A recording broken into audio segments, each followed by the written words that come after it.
Jakom duol mochung'ne yiero pacho ka IEBC Erastus Ethakon oyango ni gisetimo ikruok duto mar bago yiero madundo mochan bago tarik 27 dweni higani e yo maratiro kendo mahuyanga.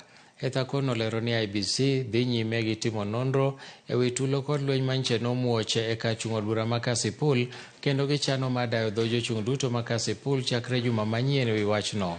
Ethakon nogolo siem mager ne jochung' ma ibiro yudo gi ketho mag muocho tulo e kampens mag jochung' wetegi kata mang'iewo jogo magin jogo ombulu ni biro kawnegi okang' mager moting'o nyaka golo nyinggi e listi ma kamago. Ogai mar obila Douglas Kanja bende osingo ni obila dhi rakore gi ng'ato ang'ata mabiro ketho chike mag yiero.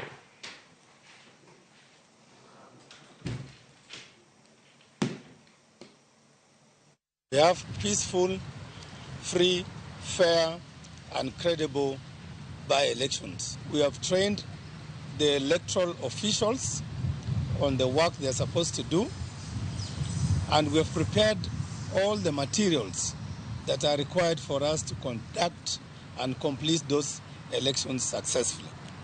We have empaneled the Code of Conduct Enforcement Committee, which will commence its work on Monday, to summon those candidates in Kasipul and anybody who has information on what happened in Kasipul. They will conduct the hearing, and within the shortest time possible will make determination on what needs to be done in as far as addressing the incidences in Kasipul are concerned. The National Police Service will not allow, and we are going to do our work as guided by the Constitution. Right now in Kasipul, in Kasipul, we are following up on all those who have committed several criminal acts. And it is the high time that those who have committed those crimes, and they are not already with us, they come forward to the police.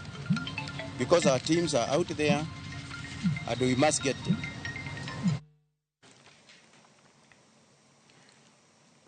Mwigulu Nchemba